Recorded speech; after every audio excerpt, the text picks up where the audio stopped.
మనం మాట్లాడుకుంటే నరాల నుంచి వస్తుంది, అంటే పెరిఫరల్ నర్వ్స్ నుంచి నరాల నుంచి వచ్చే గడ్డలని న్యూరోఫైబ్రోమాస్ అంటారు. సో ఆ గడ్డలు మెదడులో కాకుండా నరాలకి వెన్నుపూస దగ్గర నుంచి వచ్చే నరాలు, అంటే మెదడు వెనుపాము అవుతుంది, వెనుపాము నుంచి నరాలు బయటకు వస్తున్నారు. ఆ వచ్చే దగ్గర లేకపోతే స్పైనల్ కార్డ్ నుంచి వచ్చే నరాల దగ్గర ఫామ్ అవుతాయి.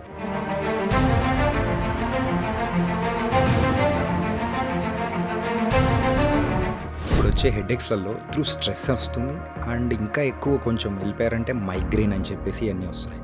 ఎక్కువ సార్లు హెడేక్ వస్తుందంటే దాన్ని మనం ట్యూమర్గా అభివర్ణించే అవకాశాలు ఎంత% ఛాన్సెస్ ఉంటాయి సార్? ట్యూమర్ అనేది చాలా తక్కువ అండి. మీకు హెడేక్స్ ఉన్న వాళ్ళలో ఓన్లీ లెస్ దెన్ 1% ఉంటుంది. అంటే హెడేక్ లేని మనిషి అయితే ఉండరు, కానీ మీరు చెప్పినట్టు మైగ్రేన్ అలాంటివి అనుకుంటే 5 to 10% ఆఫ్ ది పీపుల్ సొసైటీలో ఉంటాయి.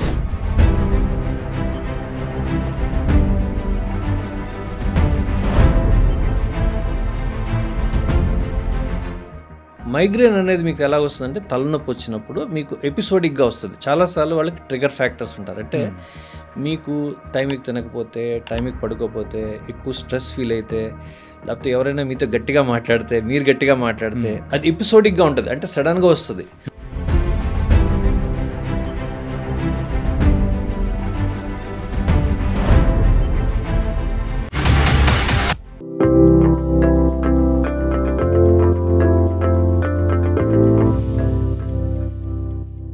Hi guys, welcome to iDream secrets of healthy lifestyle with చాణక్యలో. ఈరోజు మనం మాట్లాడుకోబోయే టాపిక్ ఏంటంటే మెయిన్గా బ్రెయిన్ ట్యూమర్స్. ఆ ట్యూమర్స్ అనేది ఎలా ఉంటాయంటే, మనకు ఏదైనా హెడేక్ వచ్చిందంటే అరే నార్మల్ హెడేక్ కదా అని చెప్పేసి మనం సైలెంట్గా వదిలిపెట్టేస్తూ ఉంటాం. కానీ ఆ ట్యూమర్స్ చాలా తక్కువ సైజులో ఉన్నప్పుడు మన బ్రెయిన్లో మనం డిటెక్ట్ చేసామంటే వాటి వల్ల అంటే మనం చాలా కాంప్లికేషన్స్ నుంచి తప్పించుకోవచ్చు. ఒక క్వాలిటీ లైఫ్ అనేది కూడా మనం తీసుకొని ముందుకెళ్ళచ్చు కదా. మరి ఈ బ్రెయిన్ ట్యూమర్స్ని ఎలా డిటెక్ట్ చేయాలి, అండ్ వచ్చినప్పుడు మనకు ఎలాంటి సిమ్టమ్స్ అనేది కూడా కనిపిస్తూ ఉంటుంది, అండ్ కేవలం ఈ బ్రెయిన్ ట్యూమర్స్ ఒక్కొక్క పార్ట్లో ఉంటుందా, లేకపోతే ఎక్కడెక్కడ మన బ్రెయిన్స్లో వస్తే ఆ కాంప్లికేషన్స్ అనేది ఎక్కువ ఉంటుందో, వీటన్నిటి గురించి కూడా ఈరోజు మనతో పాటు మాట్లాడడానికి senior consultant neuro and spine surgeon BSV Raju garu ఇప్పుడు మనతో పడినారు. మరి సార్ని అడిగి బ్రెయిన్ ట్యూమర్స్కి సంబంధించిన డౌట్స్ అన్నీ అడుగుదాం. Hi sir. Hi Chanakya sir, ఎలా ఉన్నారు sir? Good, how are you? I'm good sir. And ఈరోజు మన ఈ పాడ్కాస్ట్ ద్వారా ప్రజలకు మనం ఏం చెప్పాలనుకున్నాం అంటే, మెయిన్గా brain tumours and normal headaches, బ్రెయిన్కి సంబంధించి అంటే కొంతమంది ఆ లక్షణాలను కూడా గుర్తుపట్టడం అనేది కూడా కష్టంగా ఉంటుంది. అంటే ఈవెన్ చిన్నపిల్లల్లో కూడా ఈ మధ్యకాలంలో కామన్ అయిపోతుంది. ఇవాళ ఎందుకు వస్తూ ఉంటుంది అనే దాని గురించి మనం ఇన్ డీటెయిల్గా యాజ్ ఏ న్యూరో సర్జన్గా సో మీరు చెప్తే ఇంకా బాగుంటుందని కోరుకున్నాను సార్. సో ఈ బ్రెయిన్ ట్యూమర్స్ అనేది సో ఈ మధ్యకాలంలో ఎక్కువ అవుతూ ఉన్నాయి. సో రీజన్ ఎందుకు? బ్రెయిన్ ట్యూమర్స్ అన్నవి 2 రకాలుగా ఉంటాయండి. ఒకటి ఏంటంటే బ్రెయిన్ లోపల నుంచి గడ్డలు, రెండోది బ్రెయిన్ బయట నుంచి వచ్చే గడ్డలు, దాన్ని మెటాస్టసిస్ అంటారు. ఓకే. మెటాస్టసిస్ అంటే మనకి కామన్గా బ్రెయిన్లోకి లంగ్ నుంచి కానీ, బ్రెస్ట్ నుంచి కానీ, ప్రోస్టేట్ అలా మిగిలిన పార్ట్ నుంచి వస్తుంటాయి గడ్డలు. సో ఇప్పుడు ఏమైందంటే మనం వైద్య విధానాలు మారడం వల్ల, మనం వైద్య విధానాల్లో వైద్య నిర్ధారణ పెరగడం వల్ల, అంటే సిటీ స్కాన్, ఎంఆర్ఐ చేయడం వల్ల మనకు తొందరగా మనం చూస్తున్నాం. సో దాంతోపాటు చాలాసార్లు ఏంటంటే కొన్నిసార్లు ట్యూమర్ ఫాస్ట్గా వస్తుంది, కొన్నిసార్లు సడన్గా కూడా డెత్లు అవుతుంటాయి. ఇదివరకు ఏంటంటే ఈ వైద్యాలన్నీ కారణం తెలియదు, ఏదో హార్ట్ ప్రాబ్లం ఏదో అనుకునేవారు, వదిలేసేవారు. మనం ఎప్పుడైతే మనము మనకి సిటీ స్కాన్ కానీ, ఎంఆర్ఐ కానీ టెక్నాలజీ పెరిగిందో దానివల్ల తొందరగా మనం కొంతవరకు దాన్ని గ్రహిస్తున్నాం. రెండోది మ్యాక్సిమం చెప్పాలంటే మెటాస్టసిస్, అంటే బ్రెయిన్ నుంచి వేరే పార్ట్ ఆఫ్ ది క్యాన్సర్ బ్రెయిన్లోకి రావడం చాలా ఎక్కువగా పెరిగింది. ఓకే. సో దానివల్ల కొంతవరకు ఈ మన ట్యూమర్లు అన్నవి ఎక్కువగా చూస్తున్నాం. ఓకే. సో మేబీ సమ్ కరెక్ట్గా తెలియదు, కానీ కొంతవరకు అంటే కంప్లీట్గా నిర్ధారణ కాలేదు కాబట్టి నేను కరెక్ట్గా చెప్పలేను. మనకి మీకు తెలుస్తున్నట్టు మనం ఫోన్ ఎక్కువ వాడుతుంటే ఆ సౌండ్ వేవ్స్ వలన దాంట్లోని ఆ లోపల ఉన్న వినికిడికి సంబంధించిన నరం ఎకోస్టిక్ అంటారు, ఎకోస్టిక్ న్యూరోమా అంటారు. అంటే అక్కడ చిన్న నరాల ద్వారా మనం ఫోన్ కానీ, రేడియేషన్ కానీ ఆ టైప్ ఎక్కువగానే ఉన్నట్టయితే కొన్ని క్యాన్సర్స్ రావచ్చు అని చెప్పి మనకున్నది. సో అది these are all preventable. So definitely whenever it is possible, I think there are also responsible for some extent. మన చేంజ్, మన లైఫ్ స్టైల్ మారుతుంది, మన కొద్దిగా పొల్యూషన్స్ వాటి వల్ల కూడా కొంతవరకు రావచ్చు, కానీ దానివల్ల బ్రెయిన్లో ట్యూమర్స్ వస్తాయని కంప్లీట్ నిర్ధారణ లేదండి. ఓకే. సో కామన్గా ఏంటంటే కొంతమంది ఫ్యామిలీస్లో కొన్నిసార్లు జరుగుతుంటుంది, అది చాలా రేర్. అంటే మనకి చెప్పాలంటే 1% to 2%, అది ఫెమిలియల్గా వచ్చినది, చాలా అన్కామన్. కొంతమందికి జెనెటిక్ మార్పిడి వలన కూడా వస్తుంది బై స్టాండర్డ్, అవి కామన్గా వచ్చేది 90-95%. కొంతమందికి మీరు చాలా మందికి చూస్తుంటారు న్యూరోఫైబ్రోసిస్, గడ్డలు ఉంటాయి, బాడీ అంతా ఉంటుంది. వాళ్ళకి అందరికీ పైకే గడ్డలు ఉండవు, కానీ వాళ్ళకి చిన్న గడ్డలు ఉంటాయి, ముట్టుకుంటే తెలుస్తాయి కొంతమందికి. వాళ్ళల్లో మాత్రం ఈ బ్రెయిన్లో ట్యూమర్స్ అన్నవి చాలా సాధారణంగా చూస్తాం, అంటే 80-90% అన్నది. అంటే న్యూరోఫైబ్రోసిస్ అనేది కొద్దిగా సాధారణంగా వచ్చే జబ్బు, అంటే 1 in 3,000 లో ఆ జబ్బు చూస్తాం. ఇంకోటి ఏంటంటే అది ఆటోజోమల్ డామినెంట్, అంటే మన కణం కానీ మన పేరెంట్స్కి కానీ ఉంటే మనకి 50% పైన ఛాన్స్ ఉంది అది మనకి ఆ జబ్బు రావడానికి. ఓకే, అంటే ఇట్ విల్ బి ట్రాన్స్ఫరబుల్ అంటే మనం అంతే కదా, పేరెంట్స్ నుంచి ఇంకా మనకేమీ రాదు, పేరెంట్స్ నుంచి వస్తుంది. సో దాన్ని మనం అవాయిడ్ చేయలేం. Only thing some genetic counselling చేసుకుని మనకి ఆ టైంలో మనకి బేబీకి ఉన్నదా లేదా కనుక్కుని కావాలంటే ఎంటీపీ చేయడం కానీ, లేకపోతే మీరు అది చేయడం తప్పితే ఇంకో వేరే మార్గం లేదు దాన్ని మీరు ప్రివెంట్ చేయలేరు. అది డామినెంట్ జీన్, అంటే ఆ జీన్ కానీ ఒకవేళ కానీ ఉంటే అది ఇంకో దాన్ని డామినేట్ చేస్తుంది. అంటే మదర్ నుంచి ఫాదర్ నుంచి 2 క్రోమోజోమ్స్ వస్తాయి. ఒకసారి ఈ క్రోమోజోమ్లో కానీ అది ఉన్నట్టయితే, అంటే బేబీకి కానీ అది 50% ట్రాన్స్ఫర్ వస్తుంది కదా ఏదైనా సరే, ఆ 50% ట్రాన్స్ఫర్లో మనకు కానీ ఆ క్రోమోజోమ్ కానీ ఉన్నట్టయితే వాళ్ళకి డెఫినెట్గా వాళ్ళకి వస్తాయి.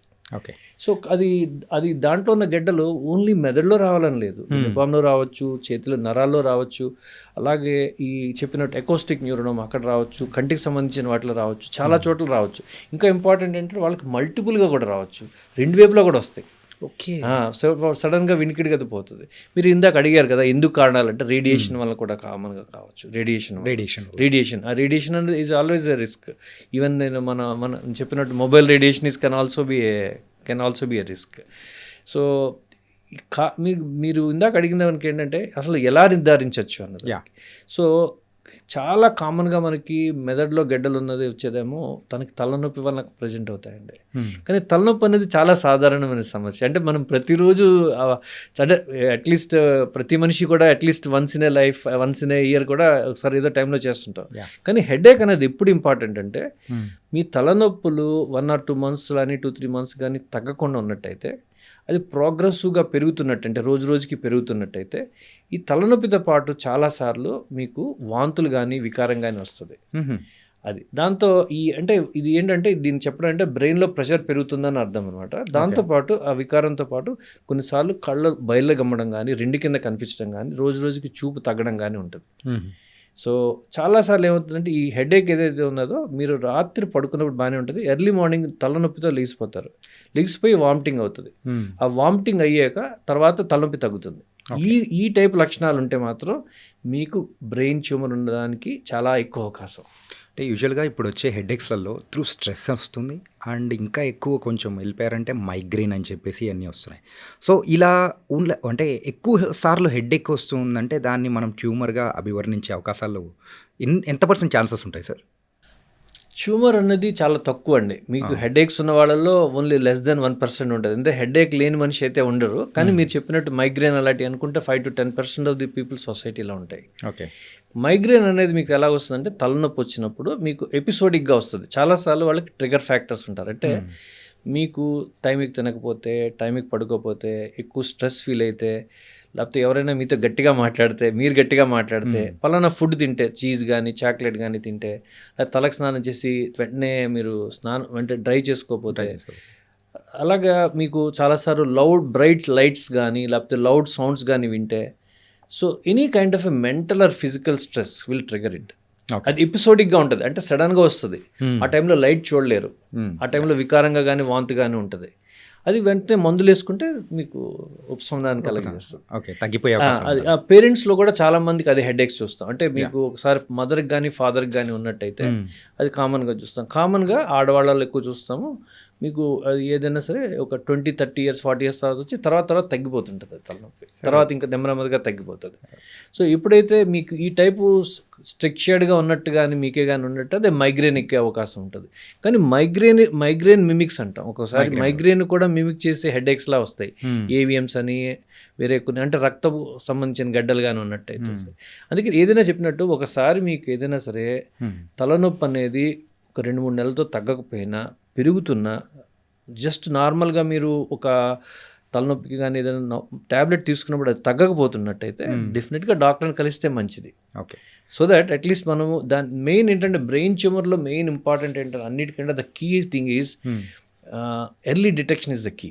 Early detection is the key. మనం ఎంత ఎర్లీగా దాన్ని మనం పట్టుకుంటే it leads to more complete cure, safe cure and with minimal issues to the patient. అది సో దాన్ని బట్టి ట్యూమర్ సైజ్ బట్టి స్ప్రెడ్ అయిందా అదేనా దాన్ని బట్టి మీ టోటల్ అవుట్కమ్స్ ఉంటాయి. ఓకే, సో ఎర్లీ డిటెక్షన్ అనేది కూడా మనకు early detection is the key for success.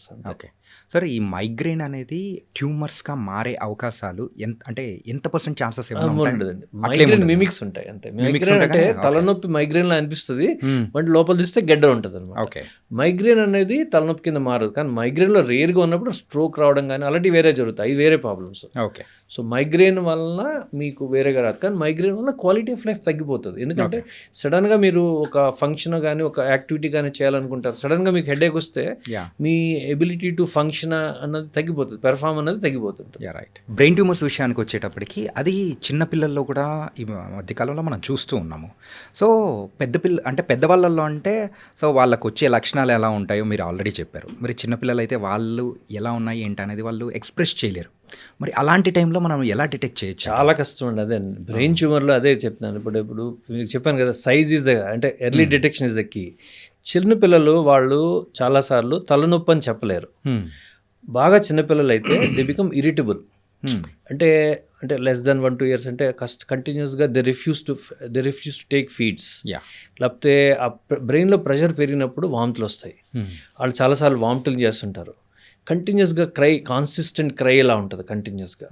ఎవరైతే అలాగున్నారో వాళ్ళని ఎర్లీ స్టేజ్లో మనం దాన్ని కానీ చూసుకున్నట్టయితే వేరే లక్షణాలు కానీ ఏదైనా ఉన్నట్టయితే కొంతవరకు క్లినికల్ ఎగ్జామినేషన్ అంటే పేషెంట్ పరీక్ష చేసినప్పుడు కాళ్ళు చేతులు అన్నీ కదులుతున్నాయా, కళ్ళు పూర్తిగా కదులుతున్నాయా లేదా, అంటే బ్రెయిన్లో కానీ ప్రెషర్ ఉంటే కొంతమంది కిందకి వెళ్ళిపోతాయి కళ్ళు, దాన్ని సన్సెట్ సైన్ అంటారు, ఇలా కిందకి వెళ్ళిపోతాయి. ఓకే, ఆ బ్రెయిన్ ప్రెషర్ వల్ల కళ్ళు కిందకి వెళ్ళిపోతాయి. సో మనం వేరే లక్షణాల ప్రకారం మనం సస్పెక్ట్ చేస్తే మనం చేయగలం. కానీ ఇది మీరు చెప్పింది చాలా కరెక్ట్. ఏంటంటే చాలాసార్లు చిన్నపిల్లల్లో మనం వ్యాధి నిర్ధారణ చేసే టైపుకి గడ్డ పెద్దగా కనిపిస్తుంది, ఎందుకంటే చాలా కష్టం వాళ్ళకి.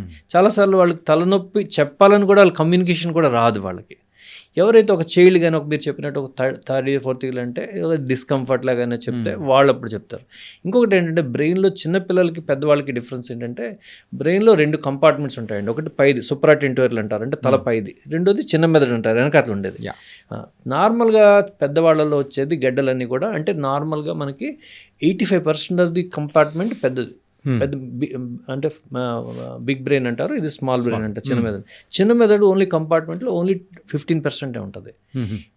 పెద్దవాళ్ళల్లో ఈ అంతా కూడా మనకి పై కంపార్ట్మెంట్లో ఉంటుంది, కింద కంపార్ట్మెంట్లో అంటే అక్కడ ఉన్నదంతా ట్యూమర్స్ అన్నీ కూడా చిన్నపిల్లలు ఎక్కువ వస్తాయి.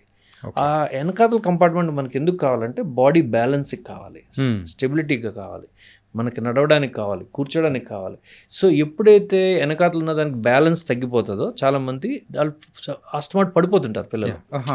నడవడంలో కొద్దిగా వాళ్ళకి బ్యాలెన్స్ సరిగ్గా ఉండదు, తూలుతూ నడుస్తున్నాడు మా బాబు అంటారు అనమాట. అలాగా సో అలాగా దాన్ని బట్టి కొంతవరకు మనకి దాన్ని బట్టి తెలుస్తుంటాయి. దాన్ని బట్టి సో ఒకసారి మనకి ఆ సస్పెషన్ కానీ వచ్చినట్టయితే క్లినికల్ ఎగ్జామినేషన్ అంటే మనం పేషెంట్ పరీక్ష చేసినప్పుడు నరాల్లో ఎక్కడెక్కడ ఏ ప్రాబ్లం ఉన్నది అని మనకు అవగాహన వస్తుంది. దాన్ని బట్టి మనం ఒకసారి దాన్ని బట్టి ఎవరికి టెస్ట్ చేయాలి, ఎలా చేయాలి, ఎందుకంటే మీరు చెప్పినట్టు ప్రతి వాళ్ళకి టెస్ట్ చేయలేం కదా, కష్టం కాదు. సో దట్ మనకి క్లినికల్గా ఎవరికైతే అప్రాపరియేట్గా ఉన్న వాళ్ళకైతే మనం చేస్తే బాగా మనకు కరెక్ట్గా ఉంటుంది. ఇంకొక విషయం నేను చెప్పిన తలనొప్పితో పాటు ఎవరికైనా సరే ఫిట్స్ వచ్చినట్టయితే న్యూ ఆన్సెట్ ఆఫ్ ఫిట్స్ అంటే చిన్నపిల్లల్లో చాలా మందికి చిన్నపిల్లల నుంచి ఫిట్స్ వస్తాయి. తలనొప్పితో పాటు మిడ్ ఆన్సెట్ ఆఫ్ ఫిట్ అంటే వాళ్ళకు 30 years 40 years తలనొప్పి విత్ ఫిట్స్ కానీ వచ్చినట్టయితే వాళ్ళకి వెరీ లైక్లీ దిస్. దాంతోపాటు మెదడులో ప్రతి పార్ట్కి ఇంపార్టెంట్ ఫంక్షన్స్ ఉంటాయి. దాంట్లో బ్రెయిన్కి 3 ఇంపార్టెంట్ ఫంక్షన్స్ ఉంటాయండి. ఒకటి ఏంటంటే మన మాట శక్తి, తర్వాత మన వినికిడి శక్తి, అలా కాళ్ళు చేతుల శక్తి, కొంతవరకు చూపు శక్తి. దీస్ ఆర్ స్పెషల్ సెన్సెస్ అంటారు. ఇప్పుడు మెదడులో ఎడం వైపు ఈ ఫ్రంట్ పార్ట్లో మన స్పీచ్ పార్ట్ ఉంటుంది. అలాగే ఈ పార్ట్ రెండు వైపుల సైడ్, అంటే ఈ లెఫ్ట్ సైడ్ అయితే రైట్ సైడ్ రిప్రజెంట్ అవుతుంది, రైట్ సైడ్ అయితే లెఫ్ట్ సైడ్, అంటే మన కాళ్ళు చేతులు కదిలే శక్తి ఉంటుంది. వెనకాతల రెండు వైపులా మనకి కంటి శక్తి ఉంటుంది. ఈ వెనకాతల పార్ట్లో మనకి లోపల వినిపించే శక్తి ఉంటుంది. సో దిస్ అంతా ఇంటిగ్రేట్ అయి ఉంటాయి అన్నమాట బాడీలో. సో ఒకవేళ మీకు లెఫ్ట్ సైడ్ కానీ చూమనట్టయితే రైట్ సైడ్ కాళ్ళు చేతులు బలం తగ్గుతుంది, అలాగా లెఫ్ట్ సైడ్ ఎక్కువ తలనొప్పి అనిపిస్తుంది. కొద్దిగా లెఫ్ట్ సైడ్ కానీ ముందు కానీ ఉంటే మన మాట తడబడడం కానీ, వర్డ్ అంటే ముందులో అందరికీ మాట పడిపోదండి. స్ట్రోక్ వచ్చినట్టుంటే, స్ట్రోక్ అంటే ఏదైనా ఈవెంట్ సడన్గా వస్తుంది. ఇది ఎలా ఉండదు, కొద్ది నెమ్మదిగా పెరుగుతుంటుంది. గడ్డ అనేది నెమ్మదిగా పెరుగుతుంది కాబట్టి కొద్దిగా స్లోనెస్, కొద్దిగా నెమ్మదిగా మాట్లాడుతున్నట్టు. వర్డ్ ఫైండింగ్ డిఫికల్టీ అంటే సరిగ్గా వర్డ్ తడబడతారు. లేకపోతే కొద్దిగా కొంతమందికి స్లరింగ్ ఆఫ్ ద స్పీచ్, మొద్దుబారడంగా కానీ, ఆ కమ్యూనికేషన్లో కష్టం వస్తుంది వాళ్ళకి. చెప్పడానికి కొద్దిగా స్లోగా మాట్లాడుతుంటారు. అంటే కొంతమంది వయసుతో పాటు కొంచెం స్లో అవుతారు. But when you combine everything then will understand. అలాగా మనకి వెనకాతల పార్ట్లో కానీ ఉన్నట్టయితే వాళ్ళకి చూపులో ఎఫెక్ట్ అవుతుంది.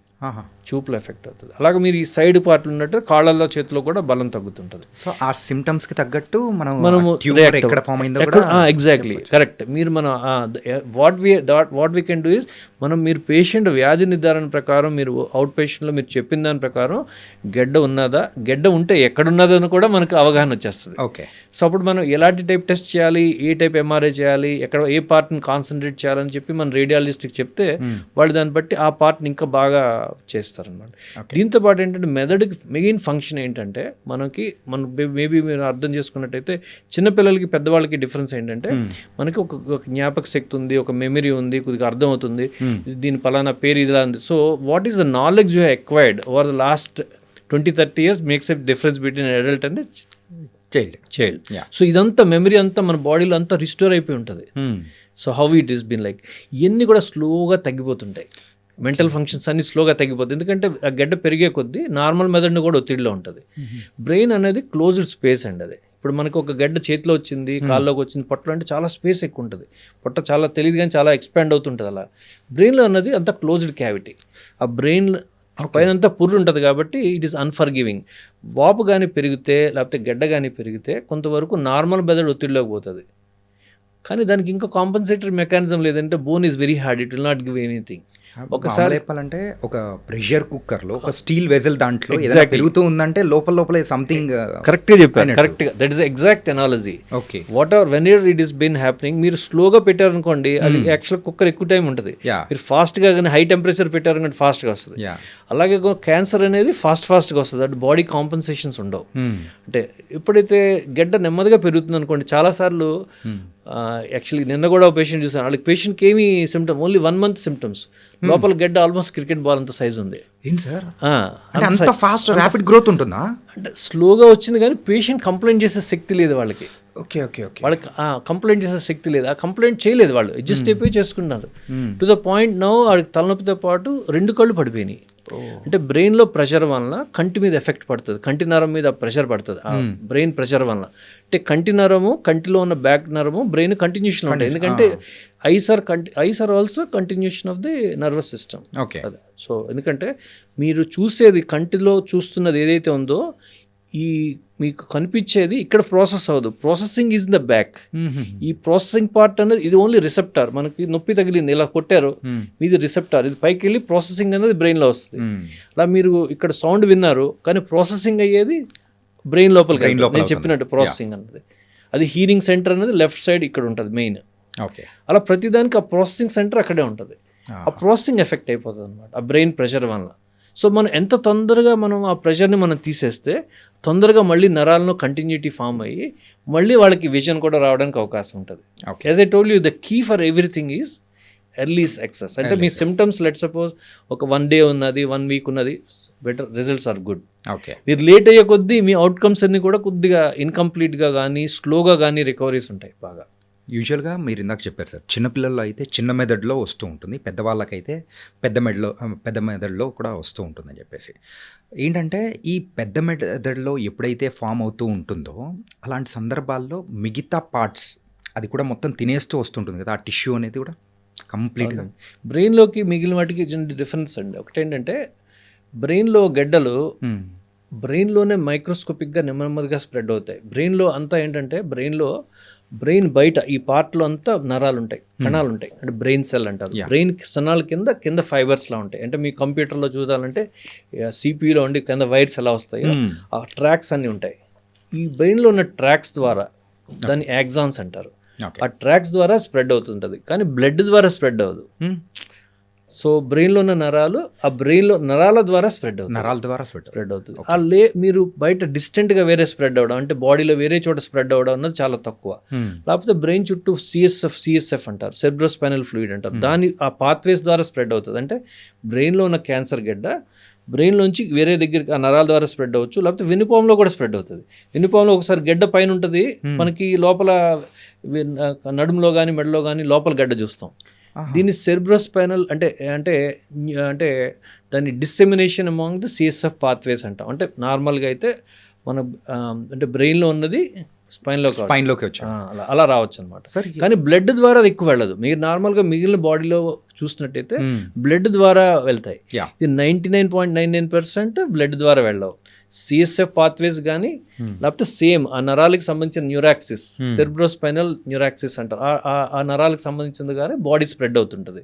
అంటే క్యాన్సర్ విషయానికి వచ్చేటప్పటికి త్రూ బ్లడ్ అనేది కూడా వస్తూ ఉంటుంది, ఆ డెడ్ టిష్యూస్గా ఫామ్ అయిపోతూ ఉంటుంది అంటారు.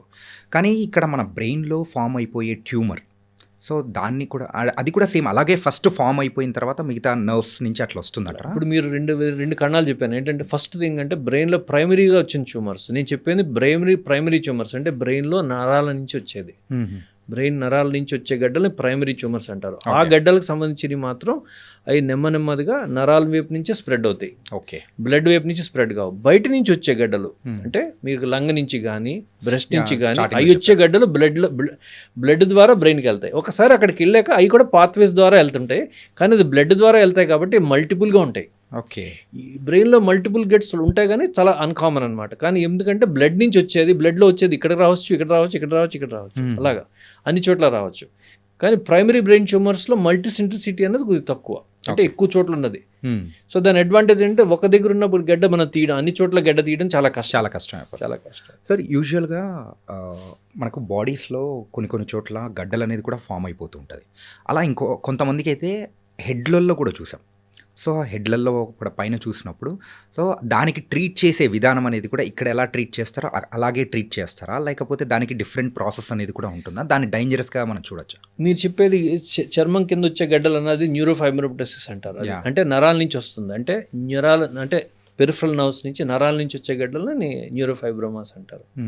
సో ఆ గడ్డలు మెదడులో కాకుండా నరాలకు వెన్నుపూస దగ్గర నుంచి వచ్చే నరాలు, అంటే మెదడు వెనుపాము అవుతుంది, వెనుపాము నుంచి నరాలు బయటకు వస్తున్నారు. ఆ వచ్చే దగ్గర లేకపోతే అక్కడ అంటే బ్రెయిన్ నుంచి స్పైనల్ కార్డ్ నుంచి వచ్చే నరాల దగ్గర ఫామ్ అవుతాయి. కొన్నిసార్లు బ్రెయిన్లో కూడా ఆ గడ్డలు ఫామ్ అవుతాయి. ఈ గడ్డల్లో చాలాసార్లు నేను చెప్పిన న్యూరోఫైబ్రోమా అయితే చాలాసార్లు అవి లో గ్రేడ్ ట్యూమర్సే ఉంటాయి, బినైన్ ట్యూమర్స్ ఉంటాయి. కొన్నిసార్లు వాళ్ళకి క్యాన్సర్ సంబంధించిన గడ్డలు కూడా రావడానికి అవకాశం ఉంటుంది.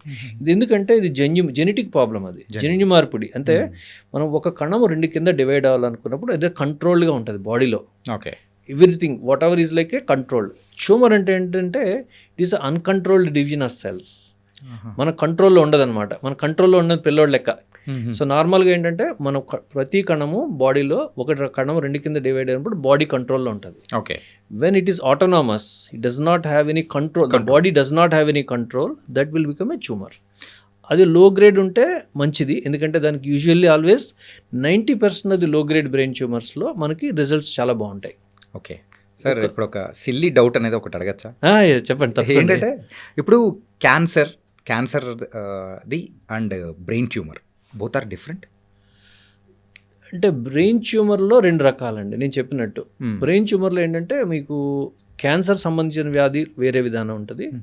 బినైన్ అంటే నెమ్మదిగా వచ్చే గడ్డలు వేరేగా ఉంటాయి, లైక్ మెనింజియోమాస్ అని కానీ వేరే గడ్డలు ఉంటాయి, అవి నెమ్మదిగా పెరుగుతుంటాయి. ఓకే, క్యాన్సర్ సంబంధించిన వాటిని గ్లయోమాస్ అంటారు, అంటే గ్లయల్ టిష్యూ నుంచి వస్తుంది. వాటిలో కూడా క్యాన్సర్ గ్రేడింగ్ ఉంటుంది, 1, 2, 3, 4 అంటే హైయెస్ట్ గ్రేడ్. అంటే దాన్ని కంట్రోల్ చేయడం చాలా కష్టం అనమాట. దాన్ని గ్లయోబ్లాస్టోమా మల్టీఫార్మీ అంటారు. సో అలాంటి గడ్డలు ఉన్నప్పుడు దానికి ట్రీట్మెంట్ వెరీ ఛాలెంజింగ్, బికాస్ దానికి రెస్పాన్స్ టు ట్రీట్మెంట్ అన్నది కొద్ది స్లోగా ఉంటుంది, ఇన్కంప్లీట్గా ఉంటుంది. ఒకసారి హయ్యెస్ట్ గ్రేడ్ ఆఫ్ ట్యూమర్ కానీ వచ్చినట్టయితే మీకు యూజువల్లీ ఆల్వేస్ 1 to 2 yearsలో పేషెంట్ చనిపోతారు. ఓకే. సో ట్రీట్మెంట్ చేయకపోతే 3 months 4 monthsలో చనిపోతారు, 3 to 6 monthsలో. అది కూడా ఉండదు చాలా మందికి, సివియారిటీ అనేది కూడా సివియారిటీ బట్టి ఉంటుంది. ఇప్పుడు ఎందుకంటే ఎప్పుడైతే మనకి ఈ ట్రీట్మెంట్ అన్నది అంటే సివియర్గా క్యాన్సర్ అని నిర్ధారణ ఇచ్చినట్టయితే మాత్రం దానికి స్టాండర్డ్ ట్రీట్మెంట్ ఏంటంటే ఎట్ ది ఎర్లియస్ట్ మనం ఆపరేషన్ చేసి గడ్డ తీసేయాలి. గడ్డ తీసేటప్పుడు మనం ఎలా చేస్తామంటే మ్యాక్సిమల్ రిసెక్షన్, అంటే ఎంత వీలైతే అంత పేషెంట్ సేఫ్టీ విధానం ప్రకారం తీసేస్తాం.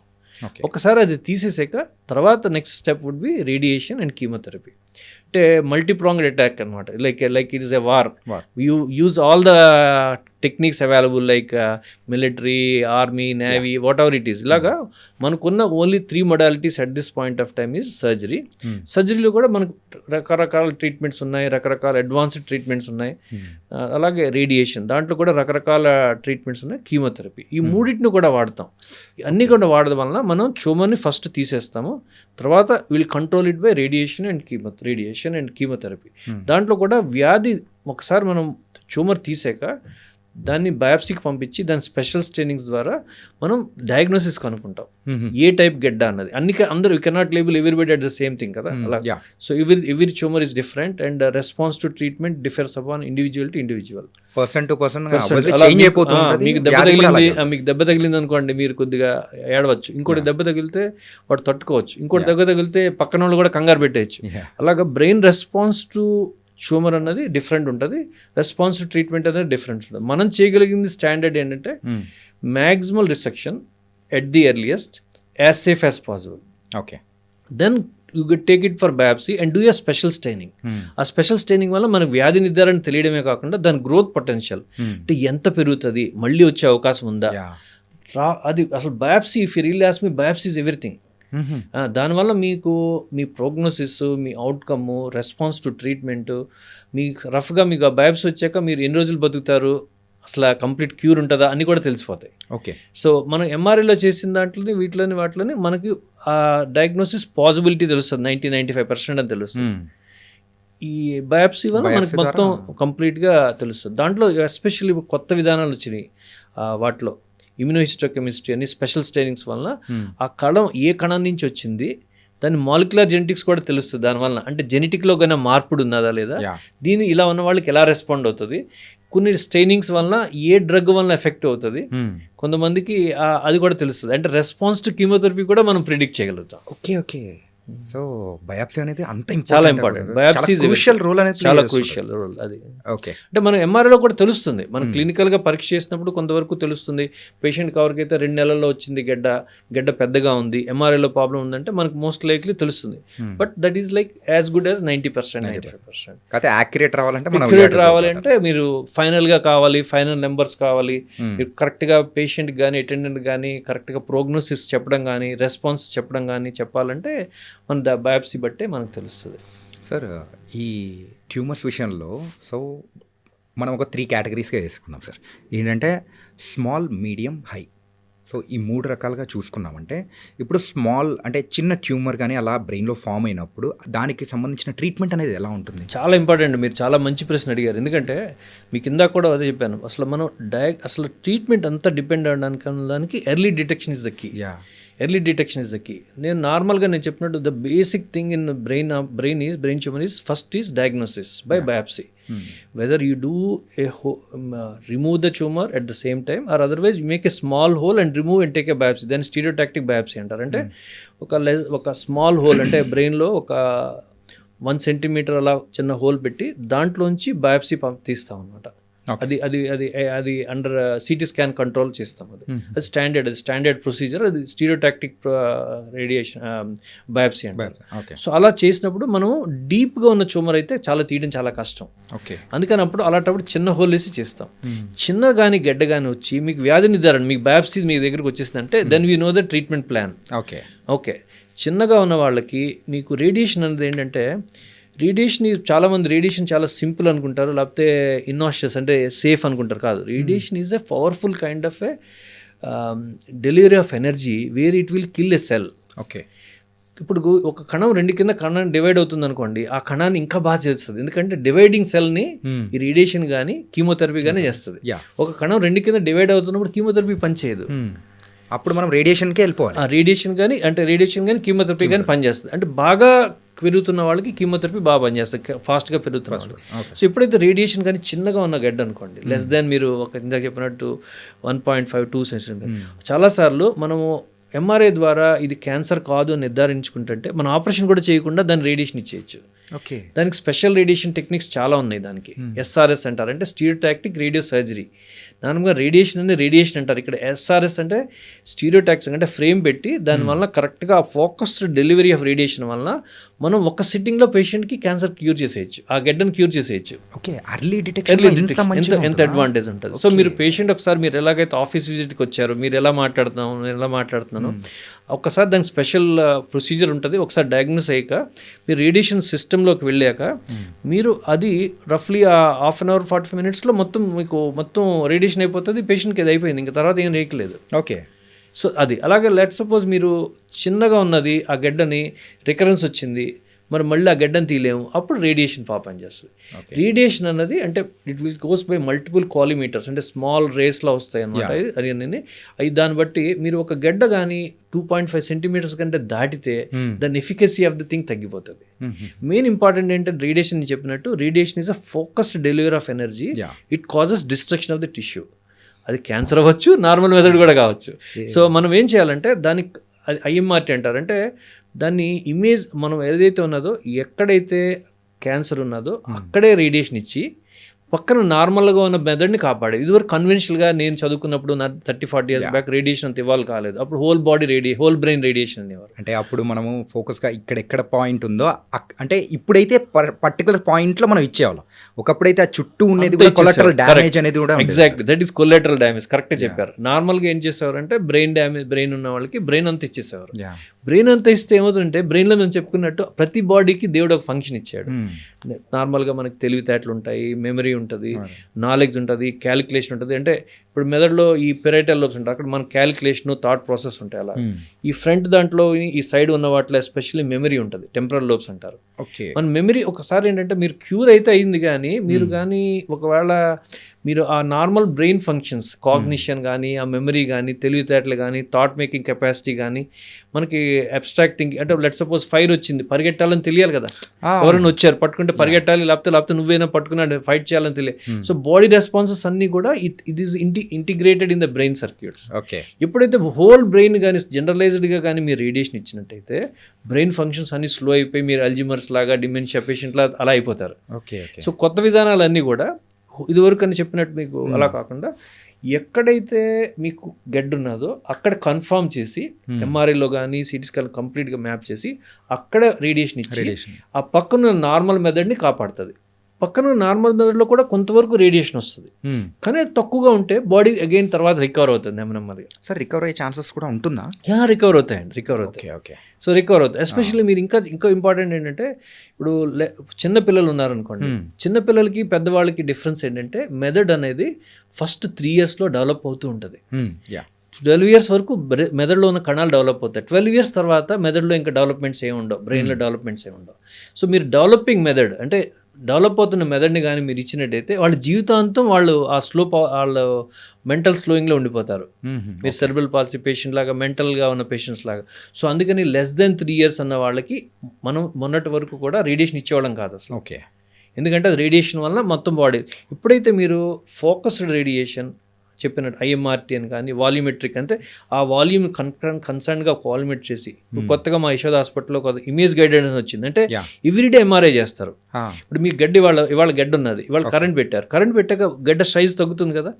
మీరు కానీ ఇదివరకు ఏం చేసేవారంటే ఆ గడ్డకు ఒకసారి మ్యాప్ చేశాక ఎవ్రీడే అదే డోస్ ఇచ్చేవారు. ఇప్పుడు ఏం చేస్తారంటే ఎవ్రీడే MRI చేసి ఆ ష్రింక్ అయిన దాని ప్రకారం మళ్ళీ దాన్ని MRI చేసి మళ్ళీ కన్ఫర్మ్ చేసేస్తారు. దానివల్ల మీకు బాడీ సేఫ్టీ పెరిగిపోతుంది, హయ్యర్ డోస్ కూడా ఇవ్వచ్చు, క్యూర్ రేట్స్ పెరిగిపోతాయి. అంటే యూజువల్గా అయితే ఒకప్పుడు ప్రాబ్లం అనేది కూడా ఉండేది. అంటే ఆ డోసేజ్ అనేది కూడా రెగ్యులర్గా తగ్గుతున్న టైంలో మనము రెగ్యులర్ డోసేజ్ ఇస్తూ ఉంటే అప్పుడు వేరే దాంట్లో కూడా ప్రాబ్లం వచ్చేది. ఎగ్జాక్ట్లీ అంటే మీరు గడ్డ ఎప్పుడైతే కరెంట్ ఇచ్చారు, ఫస్ట్ day 1లో మీరు ఒక గడ్డ కరెంట్ ఇచ్చారు, గడ్డ కరెంట్ ఇచ్చినప్పుడు స్ట్రింక్ అవుతుంది. పోనీ డే 5లో మీరు కరెంట్ పెట్టారు, ఆ ఫస్ట్ డేకి 6th డేకి గడ్డ సేమ్ సైజ్ ఉండదు కదా, ఉండదు సార్, రెస్పాన్స్ తగ్గుతుంది. So when you do it on MRI every day and confirm it again with is image guidance అనమాట. ఇది యాక్చువల్గా మన యశోద హాస్పిటల్నే ఫస్ట్ టైం వచ్చింది, ఫస్ట్ టైం. అంటే హాస్పిటల్ పేరు చెప్పకూడదని కానీ, but so it like that is only thing available right. Then advantages ఏంటంటే మీరు ఫోకస్డ్ రేడియేషన్ ఇవ్వడం వలన ఎవ్రీడే మీకు డోసేజ్ని ఫోకస్ చేస్తాం, అంటే more the radiation at the part of the thing and saving the normal brain. ఇంకొకటి ఇంపార్టెంట్ ఏంటంటే కొత్తగా వచ్చిన టెక్నాలజీస్లోనే ఎస్పెషల్లీ బ్రెయిన్కి సంబంధించిన వాటిలో మెమరీ అనేది హిప్పో క్యాంపస్ అనే పార్ట్లో ఉంటుంది. మీకు చెప్పినప్పుడు టెంపరల్ లోబ్స్ ఉంటుంది, ఆ పార్ట్ అన్నమాట హిప్పో సైడ్కి ఉంటుంది. మన మెమరీ అక్కడ కానీ పోతే జీవితాంతం పాడిపోతే ఆడికి అసలు ఏం గుర్తుండదు. మీ సినిమాలో మీరు చెప్పిన గజనీ లాగే ఉంటుంది అనమాట. ఓకే. సో చాలాసార్లు ఏంటంటే దీంట్లో ఇంపార్టెంట్ మెమరీలో 2 పార్ట్స్ ఉంటాయి. ఒకటి రీసెంట్ మెమరీ, మీరు ఇప్పుడు నన్ను చూశారు, ఈ మధ్యన పరిచయం అయ్యారు, లేకపోతే మీరు ఏమన్నారు పాతది, మా అమ్మ నాన్న, లేకపోతే బ్రదర్ సిస్టర్, లేకపోతే ఫ్రెండ్స్, వాళ్ళందరూ మన ఓల్డ్ మెమరీస్, అవి ఎప్పుడు ఉండిపోతాయి. చాలాసార్లు అంటారు చాలా బాగుందండి, ఆయన చాలా మెమరీ ఉంది, మా డేట్ ఆఫ్ బర్త్ గురించి చెప్తాడు, ఆయన మ్యారేజ్ డే చెప్తాడు. అది ఇంపార్టెంట్ కాదు, వాట్ ఈస్ రీసెంట్ అన్నది ఇంపార్టెంట్. ఆ రీసెంట్ అన్నది ఆ రిజిస్ట్రేషన్ ఫైల్స్ పోతున్నాయి మీ మెదడులో ఏదైతే ఉందో, everything is registered like a computer in a form of different folders, different files. రీసెంట్గా వచ్చిన ఫోల్డర్స్ మాత్రం డిలీట్ అయిపోతున్నాయి. ఓకే. అది సేవ్ చేయడానికి మీకు హిప్పో క్యాంపస్ స్పేరింగ్ రేడియోథెరపీ అంటారు. మెయిన్ ఫంక్షన్ మెమరీ కదా, క్వాలిటీ ఆఫ్ లైఫ్ పడిపోతుంది. మీరు ఫర్ ఎగ్జాంపుల్ మీతో పాటు మీ బ్రదర్ సిస్టర్ ఉంటారు, లేకపోతే అంటే అలాగా లవ్డ్ వన్స్ ఎవరు ఉంటారు, వాళ్ళు మీతో పాటు ఉంటారు కానీ వాళ్ళు వేరే లోకంలో ఉంటే మీకు వాళ్ళ క్వాలిటీ ఆఫ్ లైఫ్ ఉండదు కదా.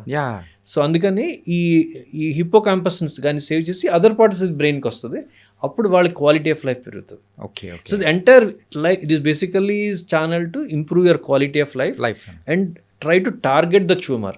What is the culprit? And advanced technologies విషయానికి వచ్చేటప్పటికి there is lot of things. చాలా. ఇప్పుడు ఇదివరకు మేము అంటే నేను 1993 to 95 నేను చదువుకున్నాను న్యూరో సర్జరీ న్యూస్లోనే.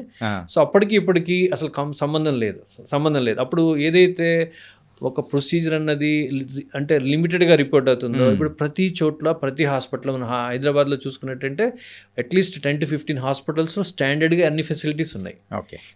అంటే లైక్ మీకు చెప్పే ఇందాక రేడియేషన్ ఏదైనా అయితేందో ఎవ్రీడే చేస్తున్నట్టు ఇప్పుడు ఇంట్రాపరేటివ్ ఎంఆర్ఐ కూడా ఉంది.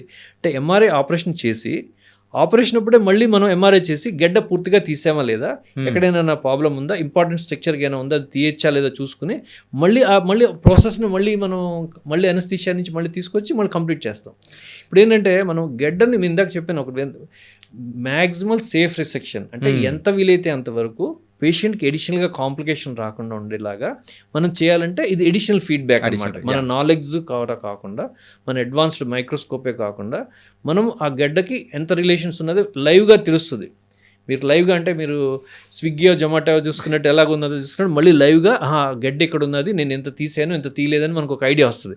సో దాట్ మళ్ళీ పేషెంట్కి రెండోసారి చెప్పడం కానీ లేకపోతే లేకుండా అదే చేసేస్తుంది. ఇంకోటి చెప్పినట్టు మన కరెంట్ రేడియేషన్ అన్నది గడ్డ ఎంత చిన్నగా ఉంటే అంత ఎఫెక్టివ్గా పనిచేస్తుంది. నేను యాజ్ ఎ సర్జన్ నేను ఎంత మ్యాక్సిమం తీసేసి ఎంత చిన్న గడ్డ నేను ఆ రేడియోథెరపిస్ట్కి ఇస్తే వాళ్ళకి అంత easy, so that they will do in a better job. అలాగే ఇప్పుడు ఎవరైనా సరే ఇప్పుడు గడ్డ కూడా తక్కువగా ఉన్నదనుకోండి, అప్పుడు కీమోథెరపీ కూడా బాగా పనిచేస్తుంది. ఎక్కువగా గడ్డ కానీ క్వాంటిటీ వాల్యూమ్ ఎక్కువగా ఉన్నట్టయితే అంటే మనకి ఎఫెక్ట్ ఉంటుంది. So everything depends upon the things. ఇప్పుడు మనం సర్జరీలో కూడా అలాగే మనం ఫ్లోరసిన్ అనే డై ఇస్తాము. ఆ డై ఇస్తే అది ఫ్లోరసెంట్గా ఎల్లోగా బ్రైట్గా వస్తుంది. And it tells it is all tumour, so that I can remove the tumour without damaging everything. Okay. So అలా దే ఆర్ డిఫరెంట్ టెక్నిక్స్. అలాగా నేను దానివల్ల ఇప్పుడు మైక్రోస్కోప్తో పాటు నేను ఎండోస్కోప్గా వాడతాను. ఒకసారి కార్నర్లో కంప్లీట్గా ట్యూమర్ తెలియనప్పుడు అలా రకరకాల టెక్నిక్స్ ఉన్నాయి. ఇంట్రాపరేటివ్ ఎంఆర్ఐ అని అలా రకరకాల. అలాగే కొన్నిసార్లు మీరు చెప్పినట్టు మీరు పేషెంట్కి ఎవరికైతే గడ్డ మన మాట శక్తి, కాళ్ళు చేతుల శక్తి ఉన్నప్పుడు ఎవేక్రేనియాటమీ అంటే పేషెంట్ పూర్తిగా కాన్షియస్లో ఉంటాడు మనతో పాటు. ఇక్కడ మనం పిన్ పెట్టి వాళ్ళకి నరానికి బ్లాక్ ఇస్తాం. కొన్ని స్పెషల్ అనస్థీషియా ద్వారా పేషెంట్ పూర్తిగా పెయిన్ తగ్గిపోతుంది, కానీ కాన్షియస్గా మాట్లాడుతుంటారు. అంటే ఇప్పుడు అంటే ఇలా మాట్లాడుతూ ఉన్నప్పుడే సర్జరీ అనేది కూడా జరిగిపోతుంటుంది. సో మన ఆపరేషన్ అప్పుడు కూడా మనకి మీరు కాళ్ళు ఎత్తండి, చేతులు ఎత్తండి, మాట చెప్పండి, లేకపోతే కంటిన్యూస్గా మీ పేరేంటి 1 2 3 4 అంటే ఎక్కడైతే నాకు తెలుస్తుంది కదా మనకు బ్రెయిన్లో ఎంఆర్ఐ ప్రకారం మనం ఓపెన్ చేసిన దాని ప్రకారం మనకి బ్రెయిన్లో మనం స్పీచ్ ఏరియా దగ్గర ఉన్నామా, కాళ్ళు చేతులు కదిలే దగ్గర ఉన్నామా, అలాగా మనం విజన్ అంటే కనిపించే విధంగా అన్నీ తెలుస్తాయి కదా. అన్ని తెలుసు. అప్పుడు ఆ టెస్ట్ని మనం చేస్తాం. ఓకే. ఎవరైతే ఎస్పెషల్ చిన్నపిల్లలు ఉన్నారనుకోండి, లెట్స్ బాగా చిన్నపిల్లలు, వాళ్ళు కోఆపరేట్ చేయలేరు అనుకోండి, Yes. అప్పుడు బ్రెయిన్ మ్యాపింగ్ చేసి ఆ బ్రెయిన్లో ఉన్న మనం స్టిమ్యులేట్ చేసి దాన్ని బట్టి ఆ కరెంట్ ప్రకారం మనం దేనికి దగ్గరలో ఉన్నామో తెలిసిపోతుంది. ఓకే. ఓకే. బ్రెయిన్ మ్యాపింగ్ అన్నది కోఆపరేట్ చేయని వాళ్ళకి, చిన్న పిల్లలు ఉన్న వాళ్ళకి మనం బ్రెయిన్ మ్యాపింగ్ వాడతాం. సో దట్ మనకి మన మాట కానీ, కాళ్ళు చేతుల శక్తి కానీ, చూపు కానీ, వినికిడి కానీ, ఇంపార్టెంట్ ఏరియాస్ని మనం మ్యాప్ చేసుకుని దాన్ని అవన్నీ సేవ్ చేయడానికి అవకాశం ఉంటుంది. దాని తగ్గట్టు జాగ్రత్తలు అనేది కూడా తీసుకుంటూ కూడా ముందుకెళ్తుంటారు. Yeah. అడ్వాన్స్ టెక్నాలజీ విషయంలో అయితే ఇంత ఉంది. సో ఒకానొక టైంలో అయితే సో బ్రెయిన్ ట్యూమర్ అంటే తీసేసింటారు. అంటే మీరు అన్నట్టు ఆ ఇమేజ్ గైడెడ్ కానీ, ఈ ఎంఆర్ఐ కానీ, ఆ టెక్నాలజీస్ లేని టైంలో ట్యూమర్ తీసేసినా కానీ మళ్ళీ అదే ప్లేస్లో ఆ ట్యూమర్ అనేది కూడా కొన్నిసార్లు వచ్చే అవకాశాలు అనేది కూడా ఉంటాయి కదా. సో ఇప్పుడైతే అంటే టెక్నాలజీ పెరగడం వల్ల అలా ఏం లేదు. ఆ రోజుల్లో అయితే అలా పెరిగే అవకాశాలు కూడా చాలా మంది చూసారా? చాలా చాలా చాలా ఇంపార్టెంట్. ఎందుకంటే ఇప్పుడు ఇదివరకు బ్రెయిన్ ఆపరేషన్ చేయడమే గొప్ప. సో అది ఆపరేషన్ చేయడానికి పరికరాలన్నీ కూడా మార్పులు ఉన్నాయి. అంటే మేము ఫిజికల్గా, మెంటల్గా బ్రెయిన్లో స్కల్లో హోల్ చేయాలంటే దానికి డ్రిల్ చేసి చేయాలి. ఇప్పుడు అలాంటి ఏం అవసరం లేదు. అంతా కూడా మీకంతా మనకి నార్మల్గా మనకి వుడ్ కట్ చేసినప్పుడు కట్టర్ ఎలా ఉంటుందో అలాగా కట్టర్స్ ఉంటాయి అన్నీ. సో మీకు బ్రెయిన్ స్కిన్ ఓపెన్ చేసిన దగ్గర నుంచి స్కల్ అన్నది 20-30 మినిట్స్లో తీసేస్తాం. ఇదివరకు స్కల్ ఓపెన్ చేయడానికి మనకి 45 మినిట్స్ 1 అవర్ పట్టేది. ఇప్పుడు ఆ ప్రాసెస్ అంతా కూడా ఇదంతా మెటల్గా అంటే మనకు వచ్చిన సిస్టమ్స్ ప్రకారం స్పెషల్ డ్రిల్ బోన్ అంతటిని కూడా మనం 5-10 మినిట్స్లో తీసేయచ్చు. సో ఆపరేషన్ టైం తగ్గిపోతుంది. ఎప్పుడైతే తగ్గిపోతుందో మన ఎనస్థీషియా తగ్గిపోతుంది. మనకి ఫోకస్ అనేది మెయిన్ ఆపరేషన్, బ్రెయిన్ ఆపరేషన్ అనేది దాంట్లో పెరుగుతుంది. ఇప్పుడు మైక్రోస్కోప్స్ కూడా ఇదివరకు ఉన్న మైక్రోస్కోప్కి ఇప్పటికి దాని మ్యాగ్నిఫికేషను, ఇల్యూమినేషను, స్ట్రెంగ్త్, దాంట్లో ఇంటిగ్రేషను, అంటే మనకి మైక్రోస్కోప్ ద్వారా మనకి లోపలున్న స్పెషల్ టెస్ట్లన్నీ, అంటే నేను చెప్పినప్పుడు కాళ్ళు చేతులు కదిలే శక్తి అంటారు దాన్ని డిటిఏ అనే డిఫ్యూజన్ టెన్సార్ ఇమేజింగ్ అంటారు. దాని ద్వారా మనం మైక్రోస్కోప్లో ఆ గడ్డను కూడా ఇంటిగ్రేట్ చేస్తుంది. ఇంపార్టెంట్ స్ట్రక్చర్స్ ఎలా ఉన్నాయి దానికి కొత్తగా వచ్చిన టెక్నాలజీస్ ప్రకారం. The microscopes itself are costing around 5 to 10 crore rupees. So ఇప్పుడు ఉన్న మైక్రోస్కోప్స్ కూడా అన్నీ కూడా రఫ్లీ మీకు ఒక 2 to 3 crores ఉంటాయి. కార్పొరేట్ హాస్పిటల్లో వాడేది ఏదైనా సరే మైక్రోస్కోప్స్ చాలా ఉంటాయి. దానివల్ల ఏంటంటే మనకి చాలా మైక్రోస్కోపిక్గా కనిపించే ట్యూమర్ను కూడా సేఫ్గా తీయడానికి, ఒకవేళ దానికైనా ఒక రక్తనాళం కానీ ఇంపార్టెంట్ స్ట్రక్చర్ ఉంటే దాన్ని డ్యామేజ్ చేయకుండా తీయడానికి అవకాశం ఉంటుంది. సో ఇది మైక్రోస్కోపిక్ ప్రొసీజర్ అనేది కొంచెం స్లోగా ఉంటుంది. మనకు కనిపించిందంతా ఫాస్ట్గా తీయడం. మైక్రోస్కోపిక్ ప్రొసీజర్ కొద్దిగా స్లోగా, నెమ్మదిగా ఉంటుంది. When you know more and more you will go slow and అంటే మోర్ అండ్ మోర్ స్టడీ. ఎవరికైనా బాగా చదువుకున్న వాడికి ఇంకా స్లోగా ఉంటాడు అన్నట్టు. సో మైక్రోస్కోప్లో అడ్వాంటేజ్ ఏంటంటే it is a much more safer and smoother way of doing things, so that once your brain operation can be done much safely, more completely, more precisely. దానివల్ల కాంప్లికేషన్స్ టైం తగ్గుతుంది, bleeding అలాంటివి లేకుండా ఉంటాయి, damage లేకుండా ఉంటుంది. అందుకే నేను ఇందాక చెప్పినట్టు ఇప్పుడు 90% ఆఫ్ ది ట్యూమర్ సక్సెస్ అన్నది నార్మల్గా బెనైన్ ట్యూమర్స్లో ఇస్తాం. ఇదివరకు కానీ మీరు చూసినట్టయితే ఆ రిస్క్ అన్నది 50% పైన బ్రెయిన్ ఆపరేషన్లో కొద్ది రిస్క్స్ ఎక్కువ ఉంటాయి. ఇప్పుడు బ్రెయిన్ ఆపరేషన్ చేశాక చాలామందికి మనం ఇవాళ ఆపరేషన్ చేస్తాము, నెక్స్ట్ రోజు పేషెంట్కి సిటీ స్కాన్ చేస్తాము, తర్వాత మనం వార్డుకి పంపించేస్తాం 1 to 2 days.